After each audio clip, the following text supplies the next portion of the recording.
ইসলাম বলেন, মান কানা ইউমিনু বিল্লাহ ওয়াল ইয়াউমিল আখির ফালিউকরিম জারাহ, যে আল্লাহ বিশ্বাস করে আর আখিরাতে বিশ্বাস করে সেজন্য প্রতিবেশীর সাথে ভালো আচরণ করে। সুবহানাল্লাহ। কলিজা জুড়ায় যায় না আমার নবীর কথাগুলো শুনলে? যে আল্লাহ বিশ্বাস করে, যে আখিরাতে বিশ্বাস করে সেজন্য প্রতিবেশীর সাথে ভালো আচরণ করে। এখানে বলছে মুসলিম প্রতিবেশী, বলছে নামাজি প্রতিবেশী, বলছে আল্লাহওয়ালা প্রতিবেশী, বলছে না। প্রতিবেশী আস্তিক হোক নাস্তিক হোক, প্রতিবেশী মুমিন হোক মুশরিক হোক, প্রতিবেশী হইলেই তার সাথে ভালো আচরণের দরকার আছে না নাই? বিষ্ণু ইসলাম ওনার ইহুদি প্রতিবেশীর বাসায় যেতেন। কোন প্রতিবেশী? ইহুদি। আওয়াজ করে বলেন, কোন প্রতিবেশী? ইহুদি। এক ইহুদি কিশোর বিষ্ণু ইসলামের খেদমত করতে, ইহুদি ছেলে আমার নবীর খেদমত করতো, তারা ছিল নবীর প্রতিবেশী।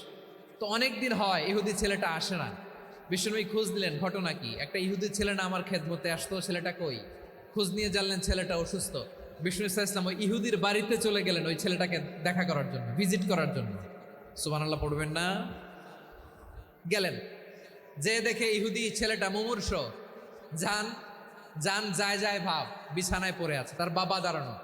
বিশ্বনবী তার মাথার পাশে বসলেন, মাথায় হাত বুলিয়ে দিলেন, আর ছেলেটাকে বললেন, আসলিম, হে ইহুদি ছেলে, আসলিম, ইসলাম ধর্ম গ্রহণ করো। তো ছোট্ট ছেলে ভাবে আমরা ইহুদি, এখন ইসলাম ধর্ম গ্রহণ করলে আব্বা যদি বকা দেয়।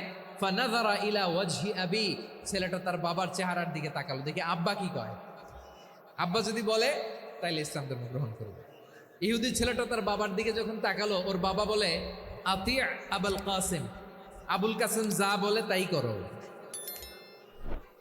আবুল কাসিম হচ্ছে বিষ্ণু ইসলামের একটা কুনিয়াত, উপনাম। আমার রাসূলের বড় ছেলের নাম ছিল কাসেম। যেমন দেখবেন আমাদের এলাকায় কারো ছেলের বড় ছেলের নাম যদি হয় আব্দুল্লাহ, এরা আব্দুল্লাহর বাপ বলে ডাকে। কারো বড় মেয়ের নাম যদি হয় ফাতেমা, এরা কি ডাকে? ফাতেমার বাপ বলে না? তো বিষ্ণু ইসলামের বড় ছেলের নাম ছিল কাসেম। ইহুদি বাবা বলল, আতি আবুল কাসেম, আবুল কাসেম যা বলে তাই শোনো, মানে মোহাম্মদ যা বলে তাই শোনো। এই কথা শুনে ছেলে সাহস পাইছে, ছেলে আবার পড়তে আরম্ভ করলো, আশহাদু আল্লাহ ইলাহা ইল্লাল্লাহ ওয়া আশহাদু আন্না মুহাম্মাদার রাসূলুল্লাহ। পড়েন আল্লাহু আকবার। বিশ্বনবীর আহ্বান শুনে ওই আহ্বানে সাড়া দিয়ে ইহুদি ছেলে শাহাদা পড়ে মুসলমান হয়ে গেল। তার হৃদয়টারে ইমানের নূর দিয়ে আলোকিত করে দিল কে?